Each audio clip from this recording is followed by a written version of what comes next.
was one chick who she took some pills. It looked like Molly. She was dancing around in a very strange kind of way, right? Like Cirque du Soleil kind of style. And she kept falling over and dropping her Ziploc bag full of drugs. It was like spilling out. All her drugs are spilling out everywhere.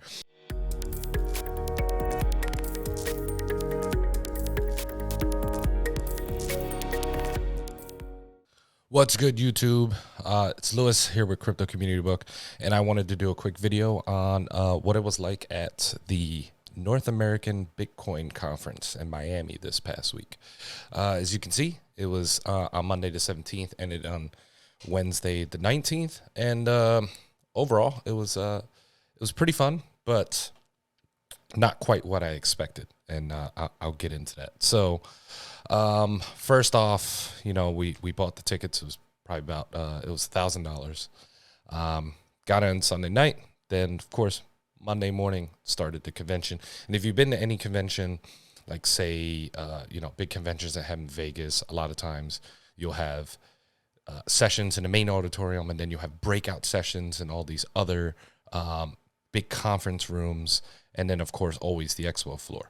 Well, this conference, although they said it was the biggest one of its type for cryptocurrency thus far, it was quite a bit smaller than any of those kind of conferences. So there was just the main auditorium upstairs, and there was the expo downstairs. No separate breakout sessions or anything. Like, you go to one place to watch any sessions. Also, if you have been to any say technical conventions, there's usually levels, right, where there's like for an executive, and then there's like if you're intermediary technical, or if you are like say expert level or very experienced.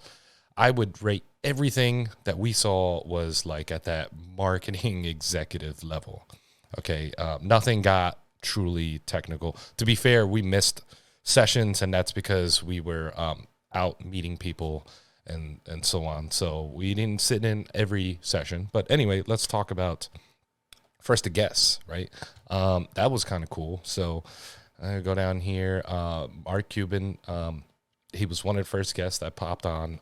There was a big reception for him. Obviously, he's a well-known dude. And he was a much more entertaining person to listen to when he's not on basic television. I mean, this guy, he I wouldn't even say he wasn't like well rehearsed. He knew what he was saying. He felt confident in what he said, and he didn't step outside of his boundaries as far as his knowledge of crypto, which was great. And he had some strong opinions, and I respect that. It was entertaining. The guy was kind of funny. I enjoyed watching him. So, and then there was the mayor of Miami. He came, Harry Ye, of course. If you don't know Harry Ye, he's the chairman of Tomb.finance, and he has a significant amount of holdings of FTM in the Fantom ecosystem. And then some of these, Peter Smith, that's another well-known one. I didn't know the TradeStation guy just because I don't use that tool. And you could see down here, Nick Spanos, we didn't get to meet him, but we did meet several of his team, and they were cool guys. If any of you are watching, I hope to meet you guys again in the future. You guys are fun. And Michael Kong, it was good to watch him speak. You can tell he's not a public speaker by nature. Like he's not going to be the most charismatic guy. He's a technical guy, and he did very good for that. Very, very good. And you can just take a look at who else was there. So it was definitely good to go into the sessions. So about the sessions, most of them are just companies shilling their shit. There, I said it. It's just most of them just shilling what they have. It's either some kind of trading platform or it's NFT. God knows how many NFT teams, a shit ton of NFT teams. And really, yeah, it was just, if I had to sum up the whole conference, it was like an NFT shilling conference. There was like one session on Bitcoin, okay? And it was on a BTC mining pool. It was the, why am I blanking out on the name of the mining pool? Anyway, I believe they are the #1 mining pool in the world right now. And they did a good job of dispelling the myths of how much of their pool comes from renewable energy, because the renewable energies incentivize Bitcoin miners to move in that direction, and how much of them use stranded energy, which would have been wasted energy. It was great. It was a great session. I felt it was very unappreciated. I'm not sure why you come to a Bitcoin conference if you fucking hate Bitcoin. It's ridiculous. But anyway, most of it was just NFT chilling, man. And when you go to the after parties, you meet nothing but NFT people. If you're wondering about alpha, there wasn't, because of what I just described, there wasn't like any great alpha, at least not from where we were sitting in. Harry Ye made some announcements about how there was going to be a conference in Abu Dhabi in, I think, May for cross-chain developers. They're really trying to promote these different L1s to stop rotating the TVL around them, but to actually collaborate across each other, which is awesome. He also announced the airdrops for Fanti and Life, which are associated with Tomb. And he made some other announcements, but I wouldn't say he made any announcements that were like mind-blowingly, groundbreaking, or you probably would have heard about it on Twitter already. As far as I can remember, I remember not being blown away by his announcements, but it was cool nonetheless. He gave a great presentation on how he's turned Tomb around and how well they've done. It was good stuff. So the after parties. Let's talk about why you go to the convention. You go to the convention because you're a developer and you want to keep up with what's happening, which probably wasn't the right convention for you because it wasn't a lot of good news. Or you're a team looking for funding, and there were plenty of VC. We met plenty of VC firms there, and they are looking to invest.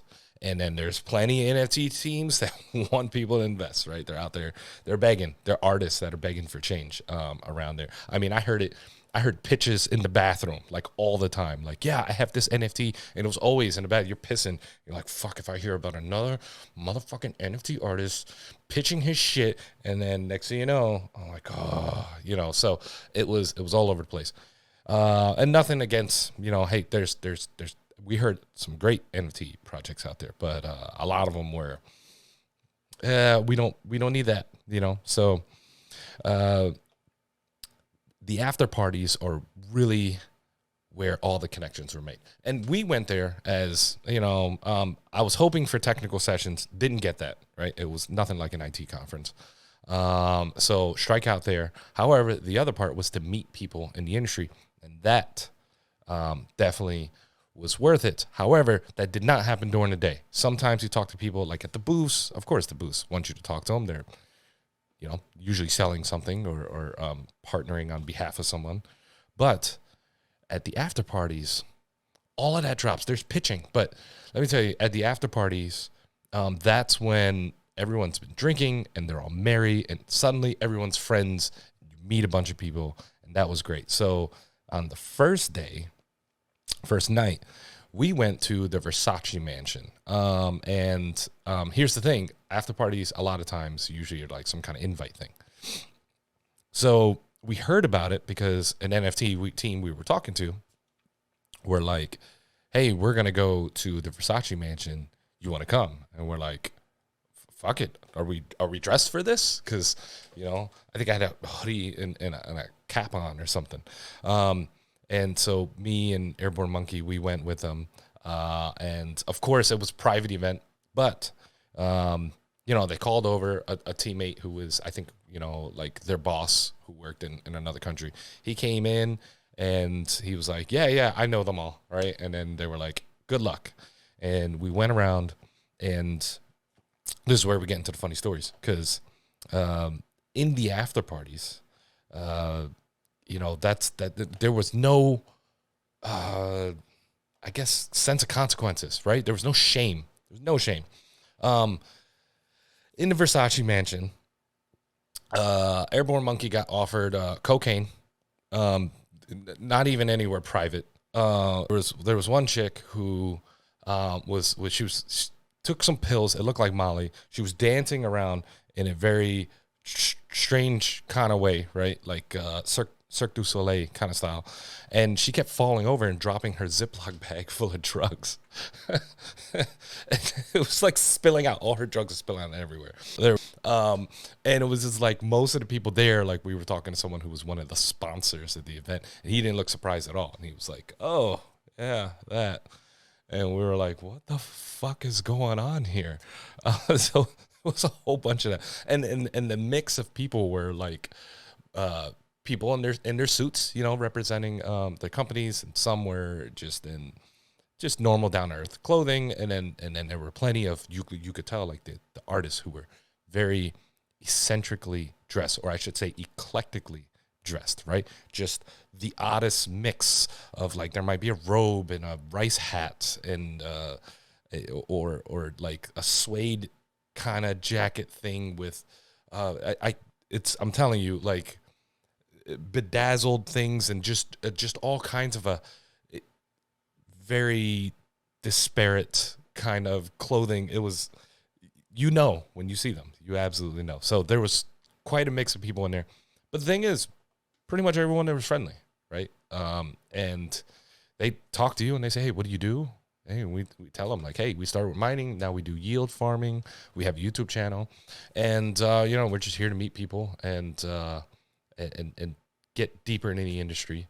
And if we learn anything in the process that helps us, fuck it, right?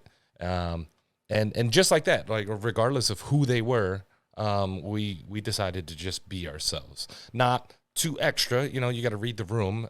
Some of these CEOs, you could tell more reserved, and I'm not trying to like scare them out of the conversation, but like, yeah, motherfucker. Like I wasn't trying to do that, right? But some folks were just more down to earth than you would expect them to be. And we met some great people like the creator of Scribe and the CEO of Investment Law Group, and some great NFT creators. Like, well, it was one guy out of Boston named Yuki, and he's creating NFTs based on recipes that you actually can redeem at those bars there. Awesome stuff. So another thing was the second day we went to a different after party, and this one was actually they had a party at the convention. It was kind of more of a happy hour where it was on the Riverwalk. That was cool. We met some people there. We met this event producer named Josh. Awesome dude. He put us on to some like NFTs we didn't consider before. Thank you very much for that, Josh. And then afterwards, there was an after party, which they put it on the schedule, but they didn't say where it was because it was supposed to be private. We didn't know that. But we ran into, it was actually CEO of Scribe, and he gave us a copy of his invitation. And he was like, hey, just drop my name if you have a problem getting in. And it was at an art gallery. So it was like an actual art gallery, and they did have art and then some pictures, you know, some displays of NFTs. So we went there, and it was like a dumpster that was $90,000. There was a sign that said, do not trust robots, and had spam in it, like actual cans of spam. And that was like close to $20-something thousand. It was ridiculous. And definitely quite a strange mix of people in there. And we definitely fell out of our element. I've never been to one of those art gallery parties before. That was my first time. But we ended up meeting some cool people there too. So it was those connections you make at the after parties that we would have never possibly made during the day. So that's something to consider. If you're going to go to these conventions, like you got to go be social if that was your goal. It's not going to happen just running around the expo floor that day. You know, although on the, you know, walking around, we did meet from FTM Alerts, Austin, $24, and Justin Bieber. All cool people, especially Bieber, although we had been, you know, talking to him beforehand, and he's really a cool dude, but even more so than you have seen on their show. So some funny stories here. I felt like we were watching when rich people just have no boundaries, right? So during one of the happy hour times on the first day of the convention, some lady's decorating one of the expos. She's like drunk, right? She's trying to put up LED lights and she's staggering everywhere, and she falls on the whole booth. Like the whole damn thing falls down, and I saw she fell on top of it. I'm like, all right, she's fine. She just laid on top of this thing. But Airborne Monkey's next to me, and he thinks it fell on her, so he starts dashing towards her. He's like, oh, shit, and he starts running. And I couldn't help it. I was just laughing. I suspected she wasn't hurt. To me, it's like when you watch a kid fall and he scrapes his knee, like, he'll be fine. I thought it was funny. But he rushed her aid. These people pick it up, and she gets up. She's like, I'm fine. And then the DJ's like, hey, if you're going to have fun, don't have too much fun. So, and it's not even the second time we saw like someone falling on stuff. The second time we were eating lunch and some, you know what? Matter of fact, I didn't do the disclaimer. So let's do a disclaimer. This is not financial advice. Nothing we say is financial advice. Okay. Do not do what we do, or some chick is going to drive a moped into a barbershop right next to you and drop a bike on her leg and have a huge gash and have to go to the emergency room. So, yeah, don't do that, or that might happen. Because that's actually what happened right next to us. We were eating lunch. Just so you know, she's fine. Like, she was bleeding, but it didn't even really soak through the napkin, so we knew she was okay. So what happened was we were eating lunch. She's trying to park this moped. She, like, I guess hits the gas, and it drags her, and she runs into the barbershop. It's like, here's the table, we're eating outside, barbershop door right there. Okay, she runs into it, bike falls on her. We get up and run over, right? No one else fucking got up. Like, this is the difference between this lady and the lady from the conference. Like, I knew she was fine. This one, don't know. So we run over, take the bike off of her. To me, it looked like it was on her thumb. That's all I thought it was on. I didn't realize her leg was on there. So I take it off. I'm like, okay, I think she's okay. And Airborne Monkey's like, you're all right. So we help her to her butt, I guess. And then you could see it fell on her leg. No need for a tourniquet or anything like that, So the barbershop owner comes out, and he gives her some napkins to hold for now. They call the ambulance. We make sure she's okay. Then we go back to eat. And if anything, I think she was more embarrassed than anything. I'm glad you're okay, whoever you are. But yeah, and it was like we kept seeing things happen around Miami, like accidents and stuff like that. It's a strange place. And then of course, like, just drunk people being obnoxious at some of these after parties. You're gonna get, when alcohol's involved, you're gonna get all types of people, and some of them are not gonna be the personalities you're gonna want to deal with, right? So in the end, it was worth it. But sometimes you get some people and you're like, okay, dude, I gotta go. Airborne Monkey a couple times was like, yeah, I'm leaving. And he just leaves, and I'm stuck talking to this person. And I'm like, what the fuck are you doing, man? So fuck you for that. Anyway, that's what it was like. It was a great time. I'm glad we went, because it's the other side of crypto we didn't see. It's those circles of all those people that know each other, right? These teams so many of these teams like knew each other. And then when they introduce you to one, they're like, oh, this is, this VC fund that we deal with, or this NFT team we deal with. And we're like, oh, hey, nice to meet you. And you realize that at these, especially at the events afterwards, that they all seem to know each other. And it kind of makes sense when you see on Twitter, and they're all kind of talking back and forth. Like, these are real people, and you meet them in real life. And it's interesting to see how they really are. And most of the time, they're cool as people who don't want to blow smoke up your ass, or don't want to talk, about trading the whole time. Sometimes they just want to talk about where have they taken things and how they hope it'll go, right? Like, which is really down to earth, how they hope it'll go. And then they're genuinely supportive of what you're doing, which is awesome. So I appreciate everyone we met there. And hopefully we will go to some more conventions in the future. I hope to meet more people, hope to meet any of you watching. please join us. So, hey, it's been fun. I'm Lewis. We will see you guys next time. See ya.